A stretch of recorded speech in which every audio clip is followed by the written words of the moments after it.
Welcome to the Retirement Success in Maine podcast. My name is Ben Smith, and I'd like to introduce the Rockland Lobster Festival to my Yarmouth Clam Festival, Curtis Wister. How you doing today, Curtis? All right. I'm doing well, Ben. Doing well. We're in full swing of summer around here, so that's an appropriate choice. Exactly, right. And I think seafood is on a lot of people's mind when they come to Maine. And I think that's the tourism thing to do is you got to sample some of the seafood here, which is excellent. To those that are not Mainers and haven't been here, it is excellent and worth indulging every moment you can while you're here. But we've been covering lots of things in our show, right? We've had lots of kind of theming going on lately. Obviously we had something with Medicare was kind of a big topic that we just went through. Yeah. We just had a gentleman come on, Dwayne Scott Cerny, about what happens when our loved one passes away and having to handle their things.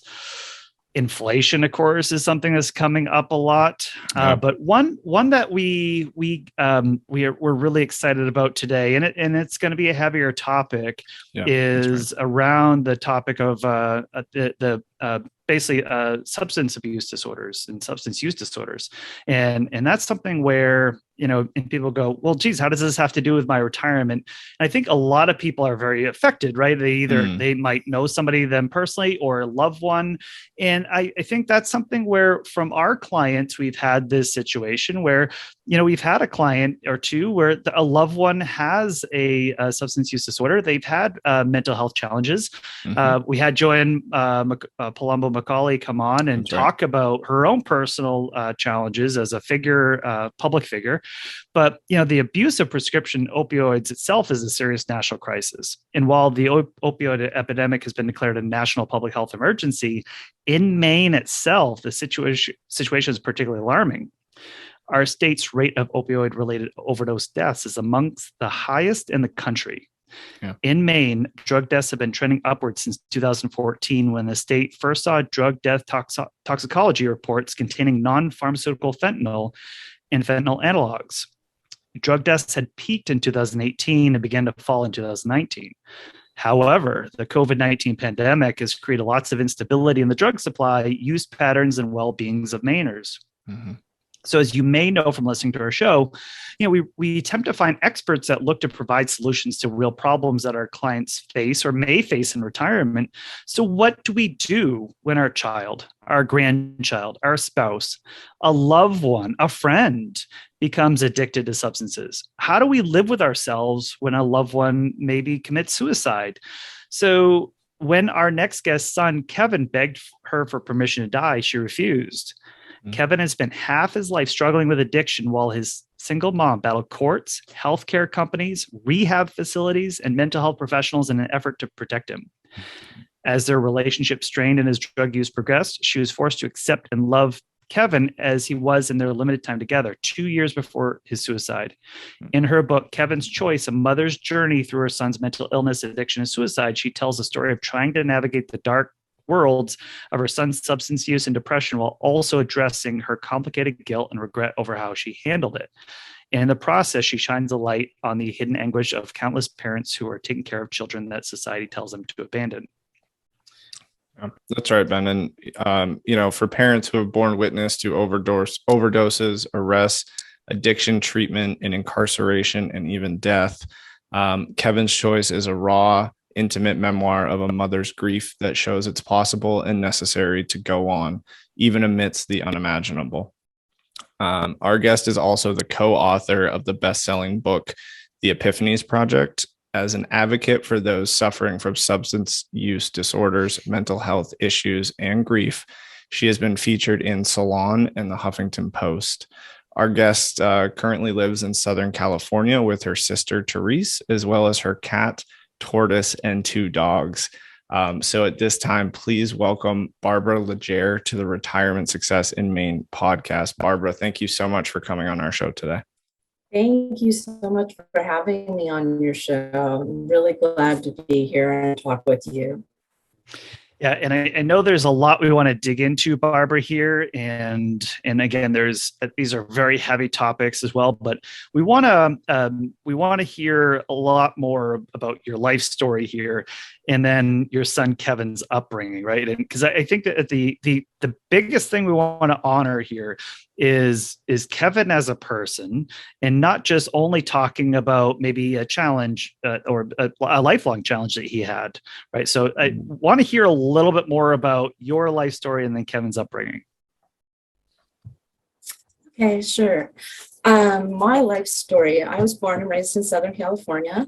My dad was a factory worker. He moved us down to this little tiny place in Orange County, a large city, but it was a wonderful, just a lot of freedom and space to explore. And unfortunately, I lost my dad when I was only 15, but my mom raised myself, my younger brother and sister. So I actually ended up moving back to my family home that I grew up in when I had Keven as a single mom. So I'm still there today. Okay. So in terms of can you talk a little bit about Keven? Like what did he like? What was him as the things that he was finding his passion for, and the things that he was finding an aptitude for? What were the things that he was really passionate about doing in his life? Keven was passionate about cars. Keven loved cars, anything about cars. I called him a walking encyclopedia because he would read car and driver magazines since the time he was able to read, and he could tell you anything, mostly about the real fancy cars and the fast cars. And that was his passion. He was a great driver. I actually taught him how to drive when he was 8 years old on an old dirt road. And he loved driving. He was really good at it. He always thought maybe he could be a race car driver, but his life got interrupted by other things. Keven was very, very intelligent, and he got terrible grades in school, but he was a very smart young man. Everybody that knew him liked him. He was open and generous. He liked everybody. He was just a very loving kind of a person. And he was also a sensitive person. And I think that's where a lot of his struggles came in. He was easily hurt. His feelings were easily hurt. And growing up without a father was very, very difficult on him. So a lot of my personal guilt comes from that. Gotcha. Yeah. Go ahead, Ben. No, I was just going to say, one thing I really appreciated reading in the book that I thought was really great was his actually getting in with kind of the gun club and being able to skeet shoot and I'm not a skeet shooter, so I didn't realize this, but the hitting all 25 skeet targets, he was able to do that, and then he would throw his hat in the air and everybody would shoot his hat. It was like, I'll never forget. That was one of the best moments for me. We also love shooting, target shooting and chop and skeet. But if you do accomplish shooting all 25, it's kind of a big deal. And so you throw your hat in the air and everybody, boom, and you end up with a hat full of holes, but it's like an honor. And he was very good at that as well. And archery was also one of his passions. He was amazing shot. He was almost too good of a shot. He could hit the bullseye from so far away, and he had several types of bows, compound bow, I don't even know what they're all called, but the recurve, and he did really well with all of them. I loved watching that side of him and watching him excel at something that he really loved. That was a really fun, cool story, because and then he's wearing his hat afterwards, and obviously you could tell he just took so much pride in wearing a hat full of bullet holes. Wow, that's pretty neat. That's incredible. So I have another kind of general question, Barbara. So obviously we're here on the Retirement Success in Maine podcast. So I want to ask, do you have any connections to the state of Maine? I know you're in California right now. I do. All right. I do. My father was born and raised in Livermore Falls, Maine. All right. And he's one of 9 children.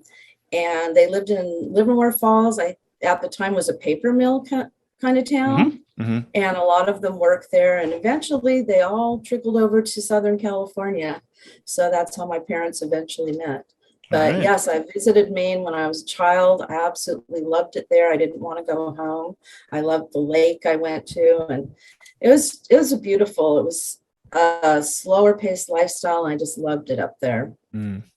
Pretty cool. Obviously, from a life and karmic connections, is hey, here you are, obviously from your dad's connection to Maine, and here we are, kind of on the retirement success and Maine podcast, talking about Maine and retirement and life themes. So pretty cool how life has some nice connections to it. I want to ask, start getting into a little bit more about Keven and some of the signs you're starting to see in around. Because I know in your book you're talking about you're starting to see as he's developing, you're seeing some signs of mental illness, and also the how, why, and when did he turn to substance use? Yes, that's a really good question. I did notice when he was quite young that he had depression, and I personally had struggled with depression as a child.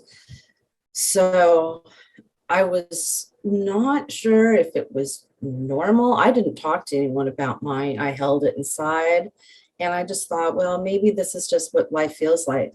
Maybe there's a dark cloud for everybody, and it didn't seem like it. But when I noticed it in Keven, especially around the 3rd grade, something definitely changed within him. He wasn't as outgoing. He wasn't smiling as much. And his teacher even mentioned to me that she thought he might have depression and need some help.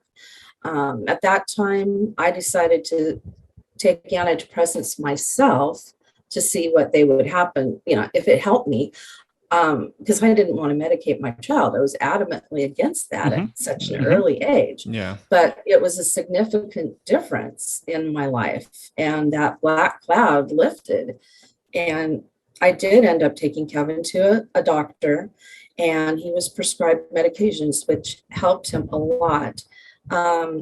In fact, it helped him to the point where eventually he stopped taking them around junior high years.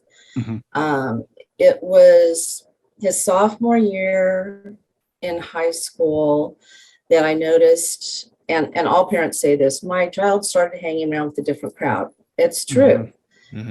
Their friends changed. His childhood friends on the street were still in his life, but he started hanging out with a different crowd of people. And I'm not blaming those people.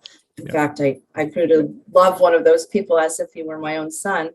But at that time, I noticed he was doing different things. His attitude was, he wasn't hugging me as much. You thought he was a tough guy all of a sudden. And he got caught drinking and smoking weed at a local park, and the police called me. That was my first indication. I was shocked. So another question I get a lot is marijuana a gateway drug? I have to say yes. Part of me wants to say no, because I know people that use it medically, and it's not a negative thing. But for someone who's predisposed, it is like, okay, I did that. Now I can try this. And it kind of opens that door and makes you feel a little less vulnerable, a little more brave to try the next thing that comes along. And as we know, in today's world, that is a life-threatening choice for some people. But yes, when Keven was 17 is when he discovered heroin. One of his friends offered it to him.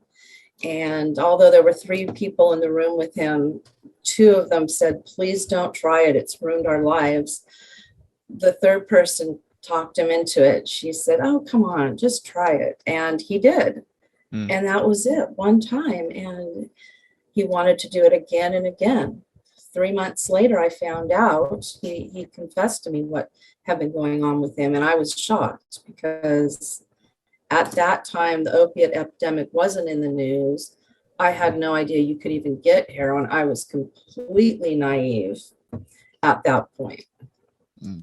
And Barbara, I think one of the points you make in your book is because I think when you maybe don't have or you don't know somebody that has been afflicted, and you don't know somebody that is kind of going through this substance use disorder, and I think it's easy to just go, well, that's a different group, it's not my circle, and you made the point of not my kid. Right. That's not my kid. My kid wouldn't do that because I've talked to my kid about, and it's almost like, well, the judgment is, well, obviously these parents just didn't talk to their kids about it because they just would have said no. Right. He would have been in that room and would have just said, no, my mom told me not to do it. Right. It's just not that simple. And you were also saying from the socioeconomic perspective, the people that you've known over the years that have fallen into substances have been maybe middle to upper middle class as well. So it's not just hey, here's this kind of chain of people that continue to fall in the same mistakes generationally, that there's kind of other things at play there too. I wanted to make that point because I know that was that's a really big one in your book. It's huge. It's a huge point. Because yes, you're like, hey, this is my child, but this could be, this could be my kid right now, right? This could absolutely be mine. Yeah. We have a saying among other parents in my support group, the 3 most dangerous words you can say are not my kid. We all talk to our children about drugs. I think it's something that most parents do now. It's just part of raising a child in this environment. But it doesn't change anything. Yeah. Unfortunately, it doesn't. I wish it did. I wish it would. I'm sure for some children it does make a difference that their parents said that, but for most it doesn't. It's that curiosity that it's not going to happen to me. And yes, in the area I live in, it's a predominantly upper middle class area. And I can say I honestly know at least 300 parents personally that I know them, their name and their children's name, that have lost someone over the last 12 years. Wow. So as Ben kind of mentioned earlier, on a previous episode of our show, we had Joanne McCauley, who is a former women's basketball coach for Duke University. She came on our show and talked about her bipolar disorder diagnosis, and just how managing brain health has become a lifelong journey for her. So obviously we've read and you've shared with us that your son Keven had his own mental health challenges. Can you just kind of teach us and our listeners a little bit of why those with mental health challenges in fact turn to substances? And then maybe you can personalize it a little bit with Keven. I know you just shared a lot of that kind of story, but how and why do you think Keven himself turned to substances? That's an excellent question. And it's so important because a lot of times, if you aren't properly diagnosed and you're not on the right medications, and then you discover this, in his case, heroin, the substance that makes you feel perfect. It makes you feel like there is nothing wrong with me. The anxiety goes out the window. Depression doesn't exist.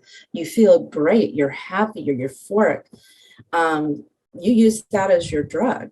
Yeah. And unfortunately, it doesn't last. That feeling doesn't last. So you're constantly needing more of the substance, more often, which leads to where do I find the money to get more, which leads to breaking the law, which leads to being arrested. And it's a vicious cycle. And for Keven, he was diagnosed with several different things. Bipolar was one of them. Schizoaffective disorder was one because he was having psychosis. And the problem is when you're simultaneously using drugs like heroin, and he also used meth quite often, we never knew for sure if it was an accurate diagnosis. He did try taking medicine, psych medications, but he wouldn't stop using the heroin long enough for it to work. He did have some sobriety, and during that time, he was doing really, really well, but it didn't last. Something happened, and he started using again. So, yeah, gotcha. Mental health is something we have to stay on top of. I mean, it's a real issue, as your guest mentioned, I mean, it's a lifelong struggle. You have to be on your medications and be diligent. It's not easy. And Barbara, to your point is, here's somebody, Joanne McCauley, who has, she's one of the top women's basketball coaches in the country, with all of the resources at her fingertips, with all of the family that even knew, her immediate family knew a lot of this. And she's still talking about the stigma and not wanting to let people know, and hiding in shame of that stigma, and kind of saying that, hey, and we're trying to figure out medications, and her doctor's working with her, and she's scared about, hey, well, I think I'm good now, I can just go off of it. And then that caused more manic episodes. And so here, even the people, I think, that have all of the resources in the world are still unable to kind of perfectly balance that 100% of the time. So I think that was, I just want to make sure there's a through line from a lot of this. And I think one of the things I also wanted to ask you about, Barbara, was, again, where we hear, especially in Maine, we're a rural city or town, as a way, like one big rural town. And you kind of have this, all right, well, hey, when there's things going on, we've heard from our previous generations that tough love's the answer, or maybe it's the answer to situations like this. Maybe we hear from others who advise us to give tough love to a loved one in this situation. Just sit them down and talk some sense into them. Or I know you use the phrase in your book, just let them bottom out. Let them get to rock bottom, and in all of a sudden that will improve the situation. They'll want to get out of it. And isn't that the solution in these cases? So want to do a little bit of fact or myth here of what our question is: does tough love actually work, in your opinion? And if not, does it do more harm than good? That is one of my hot buttons. Tough love does help some people. I have talked to some people who told me that when they had nothing, that is when they were able to pull themselves up and get by. But that was the minority. I've talked to so many people, and in my own personal experience, when I was listening to the opinions of others about, you need to kick your son out of the house, don't help him, don't give him money, don't talk to him, don't even give him food. I tried it and I was miserable, but he was okay. He found a way to, find the other addicts on the street, and he got by, and everything was fine for him. But what it did do to him is it put a wedge between us, where he felt like no one cared anymore, that he was unsupported, unloved, and that his own mother wasn't there for him. So that didn't last very long for me. I personally do not believe that tough love is the answer. I think when you are in addiction and when your life has been controlled by this, it's like a nightmare. You need all the love and support that you can get. You need to be told, you are valuable. I love you. You can do this. Let's do this together. You're not alone. I'm here. One of my sayings with Keven was, we're a team. We all said, okay, we're a team. We're going to get this together. And I would do whatever I could that he wasn't capable of doing for himself to help him get the help he needed. So I don't think tough love is the answer, especially when we're talking about heroin or opiates, because rock bottom, it can be death. Right. It's that cut and dry. It's very scary. Yeah. I want to make just a quick point too, Barbara, is I think also generational lessons might not work for every situation too. It could be that, a few generations ago, that maybe the drugs that were being abused at that point might have been just not the same level of toxicity that it is maybe today. So maybe those lessons were appropriate in the time, but again, it's this, well, let's just continue to use the same solution since it all worked for me, and it must work for you as well, right? It would kind of be my question to you. Yes, exactly. Things have changed so much. I mean, with fentanyl on the streets, as you guys mentioned, it breaks my heart that Maine is having such a serious problem. You guys are tiny compared to the rest of us. Yeah. That you're having a huge, huge problem. And that's just heartbreaking. But fentanyl is deadly. It is deadly. You can use one time and your life is over. And you cannot even know you're using. I mean, tough love doesn't fit in with that anymore. Right. It's just too risky. I just think we need to love and support each other. And I know that even sounds a little naive, but being kind to someone who's in his worst hour or her worst hour, to me, that is going to do more good than being tough with them. Yeah. They already feel bad enough about themselves. Keven, he did not love himself. He was incapable of that. And although he could accept love from me, he could not love himself. And that was the most heartbreaking thing of all for a parent to see that happening. Yeah. And that really leads into my next question, Barbara. And, from reading some of your book, we know that Keven really struggled with the pain of his addiction and really wanted to find his peace. So I just want to ask you, what was giving Keven, that hope and purpose when he was between, I know you mentioned there was periods of sobriety there. So what was really giving him that hope and purpose in those times? I think what gave him hope and purpose was just the thought that, yeah, I can do this. I do have a future. Just looking into the future and seeing what he wanted to do with his life.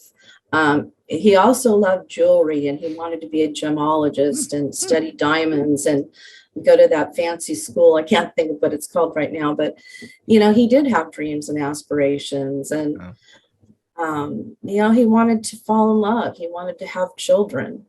And those things kept him going for a time. But even those dreams and those hopes, they just weren't strong enough to help him overcome. Mm-hmm. So in those positive kind of periods there where, right, he has so much hope and he is working towards that, can you just describe some of the positive impacts that he was making on you and or friends or others in his life as he would continue to work on stabilizing himself? Yeah, he loved going to meetings and talking to the newcomers.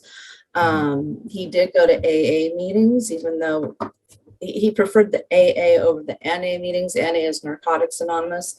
He just felt that he would run into less heroin addicts there and it would be less tempting. Unfortunately, you can meet people in a meeting that can say, hey, maybe we should just get out of here and go get high. But he loved going to meetings and speaking at meetings. He loved encouraging his friends. He was a very generous kind of a person. He loved his grandmother with all his heart. She helped me raise him. And just to see the love between them and how protective he was of her and how he would help her around the house. And same with my sister, who also helped me raise him. They were very, very close. But Kevin's friends would say he's probably their most loyal friend. And I've had some of them approach me after his death and say, like I have one girl that stands out in my mind, and she said, oh yeah, Keven was the guy that if we were in trouble with any guy or we were stuck at a party, we would call Keven because we knew no matter what he was doing, he would drop everything and that he was safe and that he would take good care of us. And that makes me feel really proud of him. Yeah, because I think that those are the core values you want to in any situation that are shining through. And I think that really speaks to the love that he had in his upbringing and in what you surrounded with. So that's got to make you feel great. I want to ask a question about money, because I know at core we're kind of financial advisors. We always kind of go to what's safe for us, and money's the safe thing for us. But I know I could guess that many of our listeners, clients, or even us, we would all give up all of our money if we knew we could permanently solve our loved one's addiction and mental health challenges. Yep. So I guess the question we're just interested in hearing is, how did you face that challenge with Keven? How did you know whether the money you were using to help Keven live and recover was helping or hurting a situation? Because I think there's, going back to a little bit of the tough love conversation here a little bit, right? Is am I just enabling with money, and I'm just doing whatever I think is easiest in my power to do? Or is this actually helping, right? Is this actually this is a tool to use and that will actually kind of help him towards that path to recovery? That is a really good question. And as far as spending money on recovery, I spent a lot of money out of my own pocket in addition to using his insurance to get him treatment. He was in, I think, 13 different drug treatment programs. And sometimes drug treatment programs work and sometimes they don't. It really depends on the person. And my advice to anyone that is considering sending someone to drug treatment that is not asking to go is to think twice about it, because I could force Keven to go, but if he wasn't ready and he wasn't the one saying, Mom, please send me, it was kind of a waste of our time and money and resources. As far as helping them financially, that's a really tough one. I tried never to give Keven cash, but there were times when I just, he wasn't living at home and I did pay for his food. I paid for his cigarettes. Do I regret that now? I can't say that I do, because I just wanted him, I didn't want him to suffer any more than he was already suffering. And that was the bottom line. I wanted to take his suffering away. And that goes back to tough love too. You can't take someone's suffering away. You can make them suffer more, but you can't take it away. And no matter what, they are ultimately the one that has to decide that they are going to give it their all. And Keven was unable to do that for whatever reason within him. He eventually was unable to make that transition to recovery. So I don't know if I got off track and didn't answer your question. I hear you, because I think some of it is trying to looking for confidence in that money decision, right? And I think what you're saying is, or at least what I hear you saying is, hey, when I think, look, we're going to do everything in our power to help Keven and try to get him there. But if he's not willing to go, then why are we going to we could go to the most expensive facility, which I think you were even saying, well, it could have been $50,000. And we could have done that. But if doesn't want to be there, and if he says, look, is the minute I'm getting out, I'm going to go right back to doing what I was doing, then what is the point there? So you want to obviously be matching the solution to them wanting the solution, right? And using the resources, what I kind of hear you say. But I want to ask a different question, Barbara, too, because I'm just thinking about all of our audience out there and the people that they know and love, and they're trying to support them. But I could see where, you kind of describe this in your book a little bit. We say this about, especially with couples, is this concept of loving somebody else more than you love yourself. Right. And I get that through your book, right? Is that I maybe love Keven more than I even love myself here. And I will do anything that's this unconditional love. I will do whatever it takes to get him to there. So, but at the same point, I am reading some of your book here of how did you balance taking care of yourself, but also providing for Keven? Because I could see where, at some points, hey, I need to give everything I got to him, but that might mean that I'm not taking care of myself along the way. How did you kind of find that balance? Or maybe did you not find that balance? That is an excellent question, because behind the scenes of every person out there that's using drugs or caught up in that world, there's usually parents, siblings, close friends that are suffering in a way that you can't imagine. The worry, the stress, the being up all night, the feeling sick, the wondering, is this the last time I'll ever see him? The phone rings and you panic. I did not do a good job of self-care in the beginning. I did not. I threw myself completely into my son's recovery and trying to help him, and that did not do him or myself any good.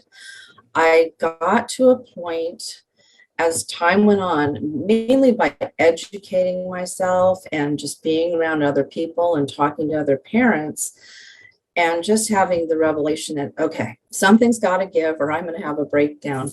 I came to that point where I had to sit down with myself and accept the fact that my son was using drugs in a way that may cause him to not survive, that I may lose my son. I had to accept that Keven is Keven where he is right now. He's doing things that I don't agree with. He's living a lifestyle that's dangerous. He's depressed. He's anxious. I had to accept all that about him and love him right where he was, while at the same time finding things to take care of myself.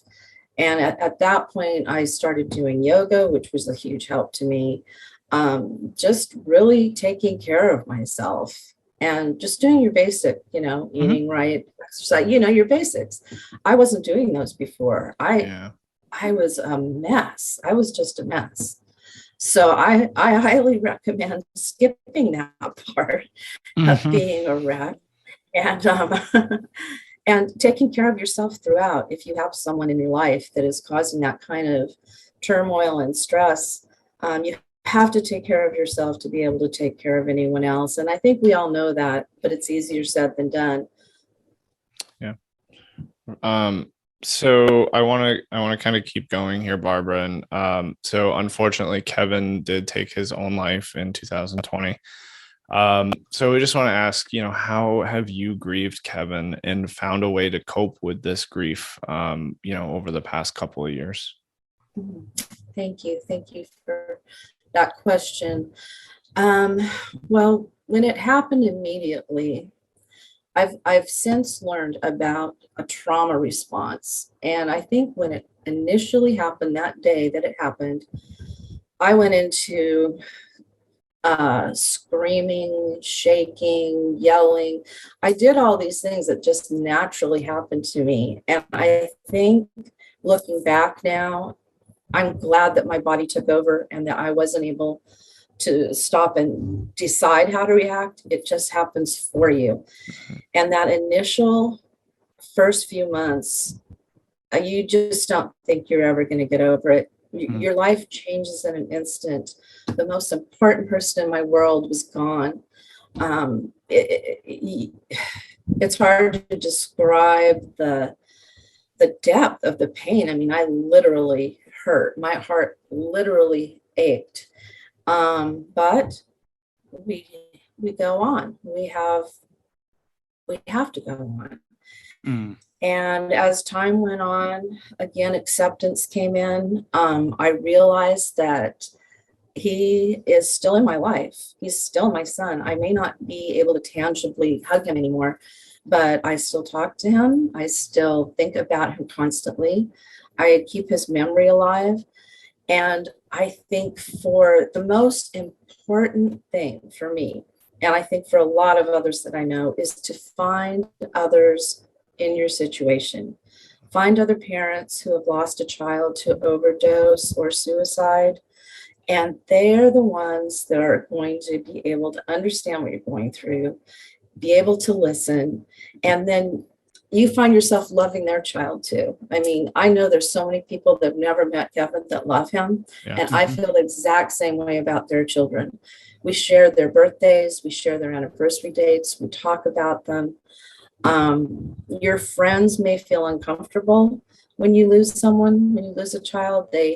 A lot of people were uncomfortable around grief. And at first I was hurt by that. And then I just had to accept that that's a societal thing. We could go off on another tangent, but it's just how our society is right now. So that's why I highly recommend finding a support group of other grieving parents, because that's the number one way that I have been able to move forward. And I've turned my grief into passion. I will always miss Keven. I will grieve him every moment of my life, but I've turned it into a passion for hopefully helping others. And that's why I wrote the book. Yeah. It's not just about Keven. It's about so many people, and it's about parents, and it's about the prison system and the problems. And so that's really helped in my grief, was just writing the book and feeling like a sigh of relief, almost like, okay, I did something to help get it all out. And hopefully if I can help one other person, I will be thrilled. Yeah. Well, and I'll say it's just incredible that you're doing that and you're using, this tragic event in your life to hopefully help others. I just applaud every minute of that because it's incredible. Thank you so much for saying that. And Barbara, I'll add too is I think, and of course, what your expression of love for Keven and it began being the team with him and kind of supporting him throughout and even continue to you kind of mentioning reviving him at certain points when and using maybe Narcan and the things of that nature to keep him going. And because again, who knows about what tomorrow brings? Is maybe tomorrow there's maybe a medicinal cure. There's other ways that maybe he could find that day to live on and finding hope every day, and you providing him every day of hope for throughout the duration of his life is such I think an inspiration for people that are going through it now and feel the depths of it and kind of going, hey, I know Kevin's no longer with you, but all the effort wasn't in failure. It was actually in success. So that's just what I've taken from your book was that kind of that insight there of, hey, this is what a lot of people can get from it. And I want to ask a question about stigma. You talk about this a bunch in your book about stigma against addiction and mental illness, providing barriers to Keven. And then obviously, and you in turn supporting Keven to get help. So you're even mentioning of ER docs that would look at him and they would say, hey, I see his situation. I see the pain and I see that, what he has in him right now. And he's not worth it. I'm going to triage. I'm going to go to somebody that they viewed more valuable in a certain way. So this stigma, this discrimination against Keven just because of where he was. And so I guess my question is, how do you think that was providing barriers to Keven? For those that are listeners, they haven't read your book yet. How did those provide barriers to getting Keven help? And if Keven was still alive today, so I know we're just talking, I know you've gone through a longer journey than just a year or two of this. So you've done, more than a decade of this, or, decade and a half of this.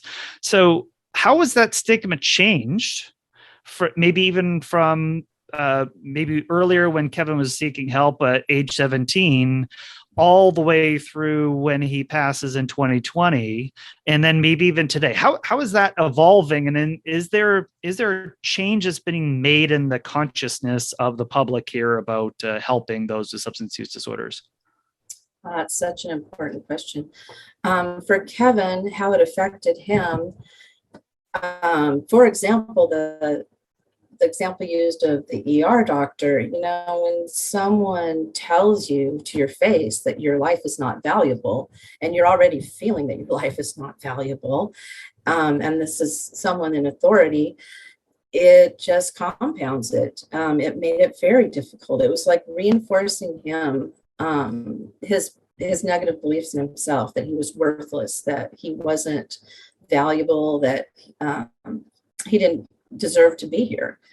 It is hard to even believe some of the things that have been said to people that I know, the way that their children or loved ones have been treated.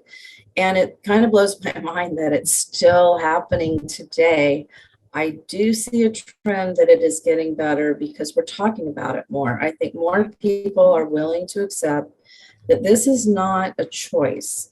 You may make that initial choice to use a drug, but you did not choose to ruin your life.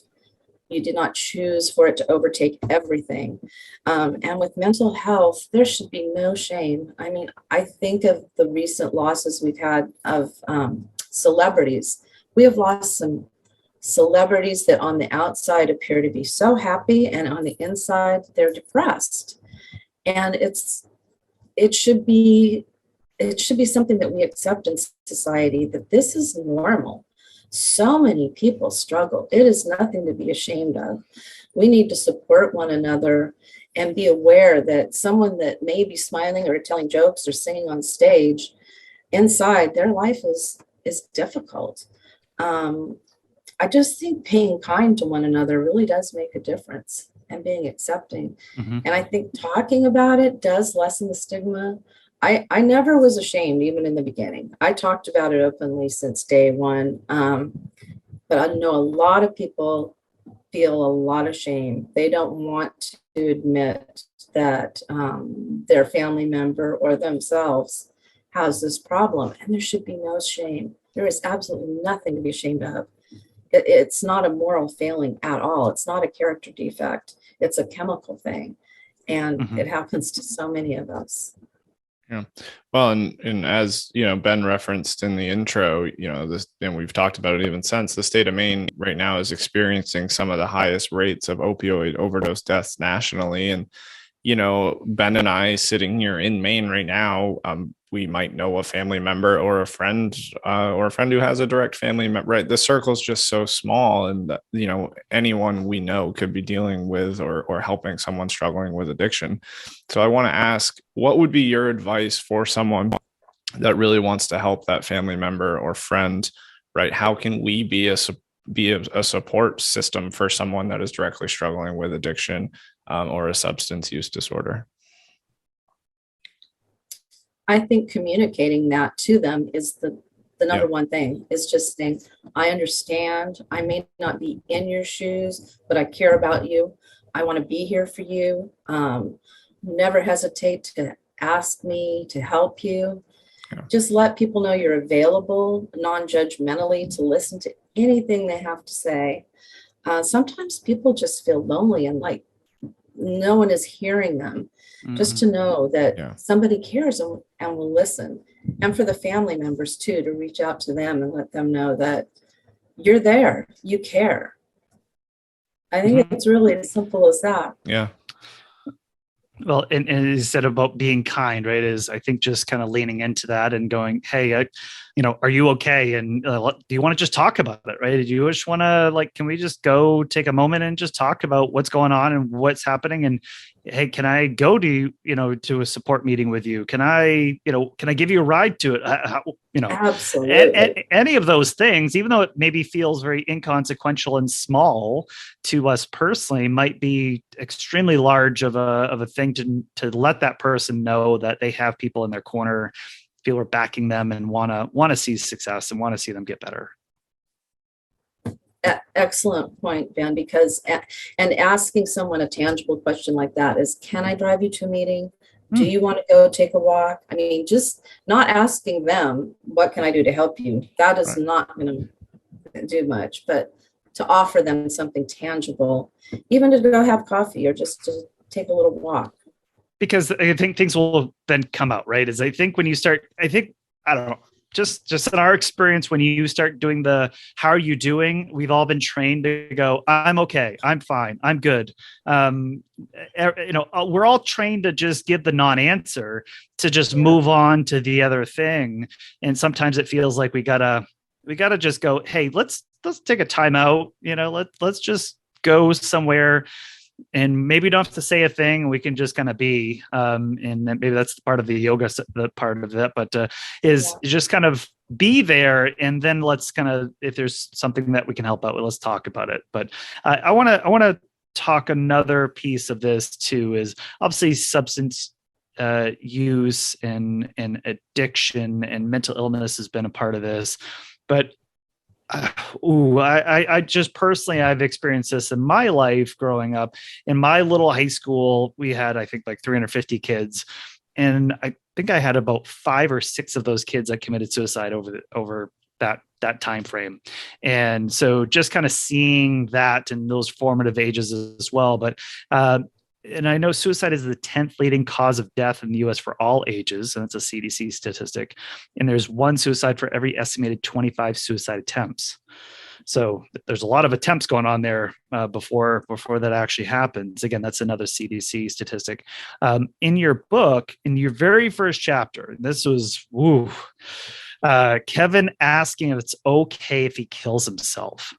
You had actually talked with him about suicide many times, and that he had been asking you not to revive him if you found him. You even referenced an 8-hour conversation you had with Keven about suicide after he asked that question. So I guess the question I was going to dig in, but I want to hear what you say about it. How did you try to help Keven with these suicidal thoughts?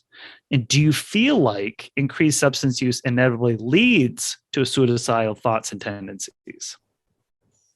Wow, it's a good question. That day that you referred to, the 8-hour conversation, that was probably the second hardest day of my life, because he was so adamant. He wanted me to give him permission to end his life. And of course, I said no all day long. Yeah. But what he was really saying, I realized behind, will you let me do this, was, will you be okay if I do it? And I think that was his real question. He had made attempts in the past. And he had always said, don't revive me, don't revive me. Well, of course I revived him. Yeah. Who is not going to revive your child or call 911? I've called 911 or I used Narcan on him myself. But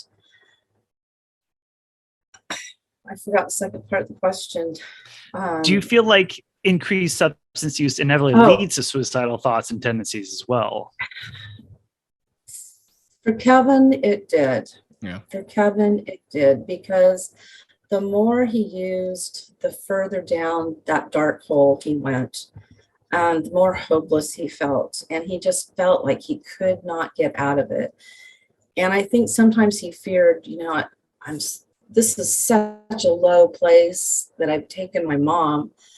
My mom is suffering, and he hated to see me suffer. He hated it. He sincerely believed I would be better off without him. And he told me that on several occasions. That he sincerely believed that. And he wanted me to say, I'll be okay. Of course I'm not okay. Of course I'm not. Of course I would take him back in a minute with every single problem he's ever had, and I would do it all over 100 times to have him here. But yes, I think that substance abuse does create a darker environment for someone and gives them that much more hopelessness in fighting their illness. Yeah. So I have another question that I know we've kind of led up to this, I think, throughout this entire conversation, but I want to ask you, what is Keven's lasting legacy on you in this world? Keven's lasting legacy. He leaves behind a lot of love. He leaves behind an example of what unconditional love is and how accepting he was of everyone in his life.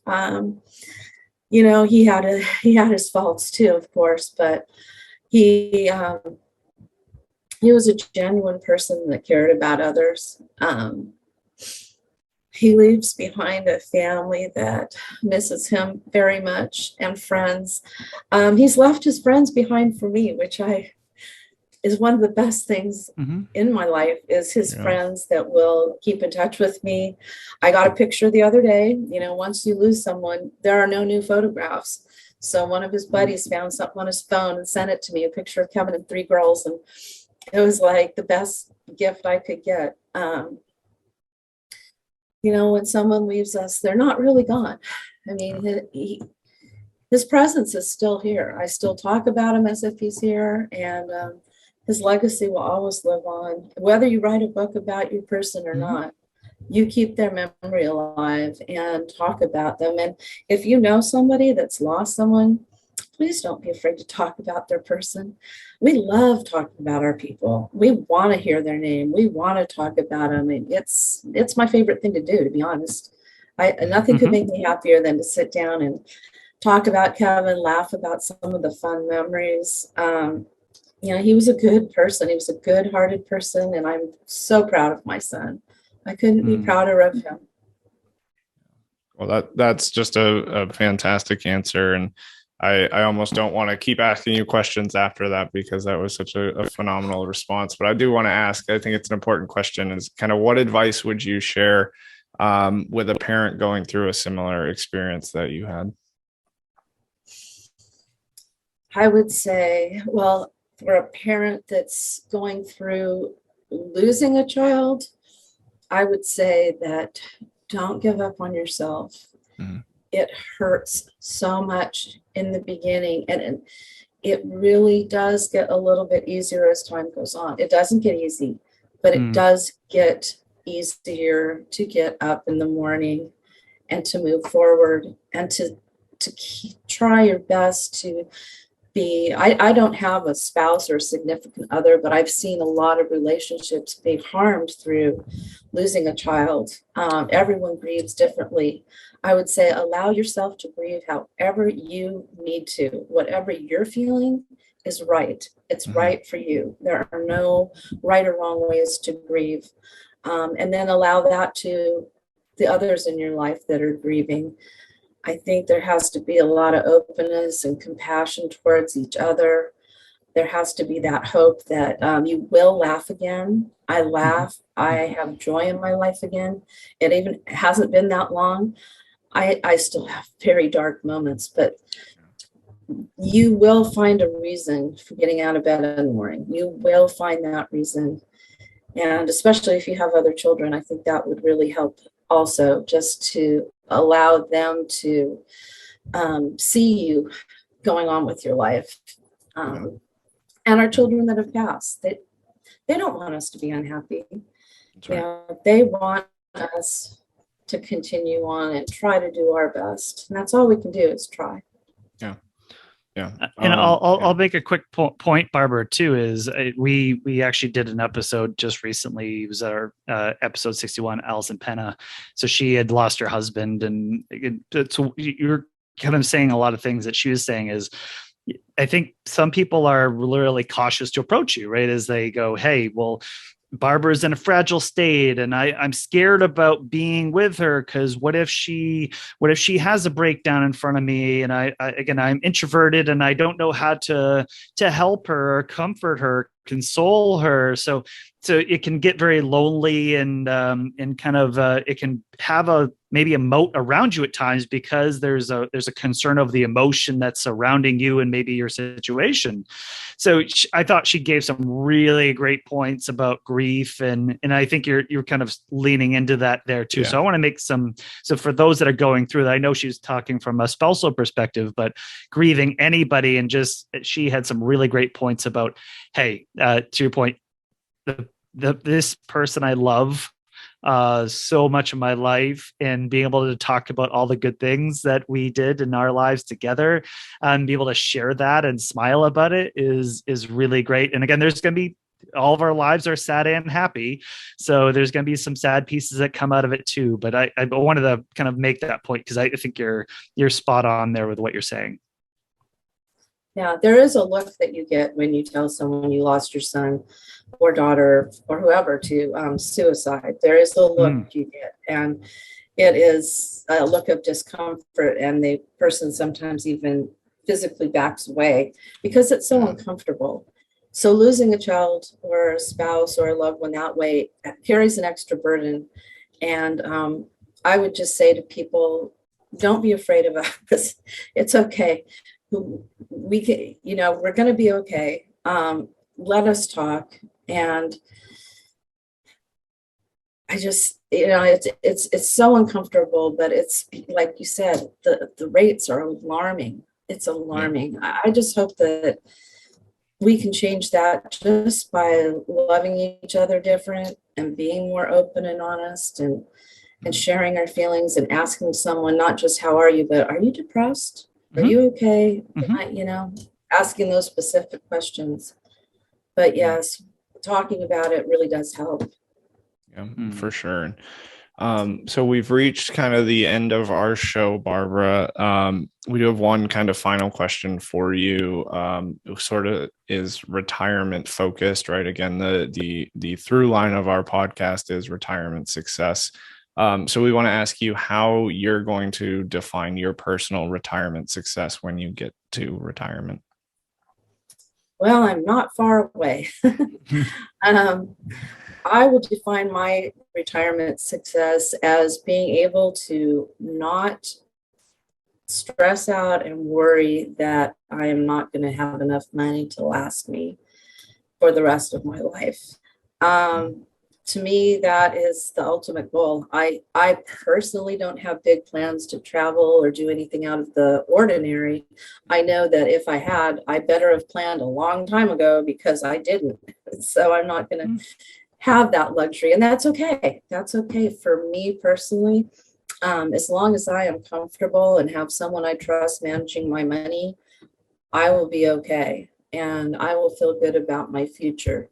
And that's really all I could ask for at this point, is to not have to stress out about it. And I think, Barbara, too, is I think what you're saying is correct. Is as much as we can live our lives and lower the stress level and be able to find a level of, hey, how do I make every day better? And how do I continue to find the things that bring me purpose in my life? And clearly, Keven did and will continue to provide you a really great purpose with everything you're doing. And I know there's lots of stories in addition to your book, Keven's Choice, A Mother's Journey Through Her Son's Mental Illness, Addiction, and Suicide. I know there's many more stories that you're going to share here looking forward. So I really can't wait to hear them over time. Thank you so much for coming on our show. It was so lovely to meet you, to hear Keven, and to hear about him and all the really great things that he did in his life. So sharing all this, because I know our listeners are going to really take away some really great things from it. So thank you so much. Thank you. Thank you, Ben and Curtis, so much for having me. It really meant a lot to me to be here. Thanks. All right. Take care. So Barbara Legere, right? So able to talk about her son, Keven, mental illness, addiction, and suicide. Man, a lot of those themes have touched our lives in lots of different ways. And I think kind of rolling it up for her with her son, that's a tough one. So I thought she did. Again, this is pretty recent for her, right? Is Keven passing? Yeah. So this is, she's not that far away here from that happening. So I thought, man, she's very, very well composed, very educated on all these topics. I thought she did a fantastic job.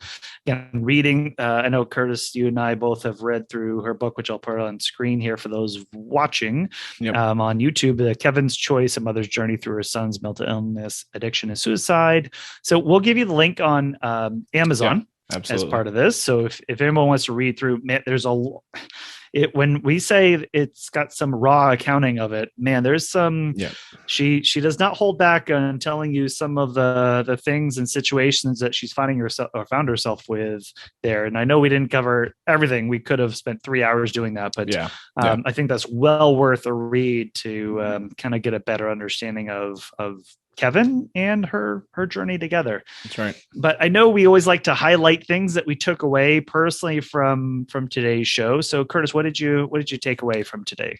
Yeah.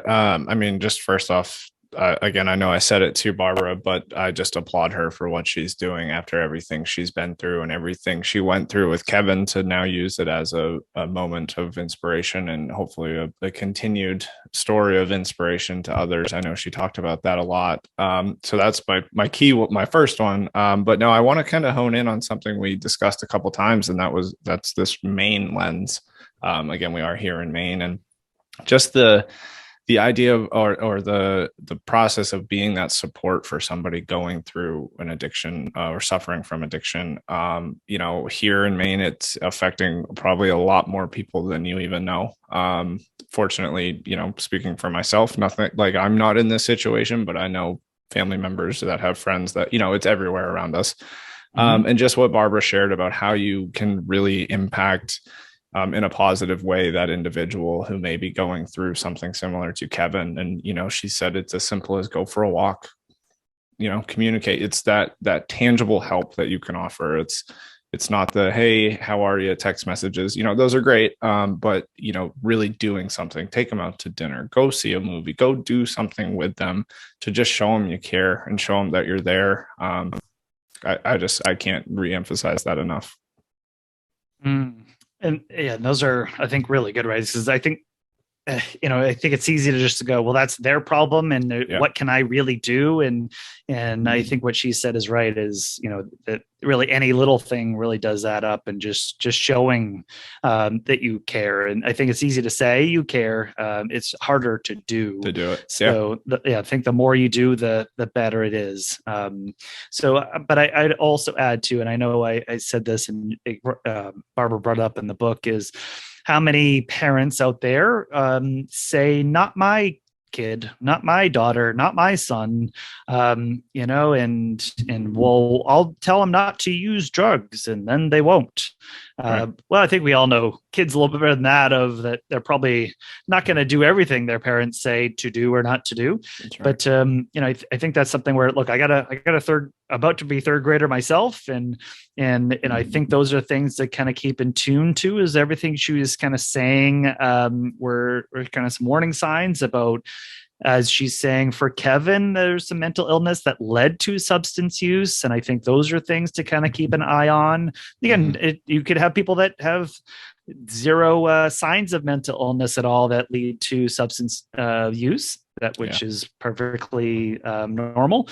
But I think just being in tune with your kiddo. And I think that's something to take away from myself too, is, doesn't matter the education, doesn't matter how many times you say it. You just gotta kind of keep in tune with what's happening and where things are. And I think the ultimate message she shared today was, showing when any loved one is going through something traumatic, and as bad as that is not, I think turning your back on them is maybe not the answer. Even though it might be the advice that you hear over and over and over. So again, kind of finding that answer for yourself. But I know we're at episode 67 today, and Barbara brought up a lot of really great things and kind of things we want to share. So if you go to blog.guidancepointllc.com/67, you can find the show notes and the transcript and more of the resources that we have about today's episode. Thank you for listening to today's show. I know this isn't the most enjoyable thing to kind of like, hey, that's retirement and planning the fun stuff. Well, sometimes the fun stuff isn't always only the thing in life. That's right. So I think these are all things we want to cover, because life has ups and downs, and we want to cover kind of all the situations. And really thankful to Barbara today for coming on and sharing her story. So thank you for tuning in. We really appreciate your listenership, and we'll catch you next time.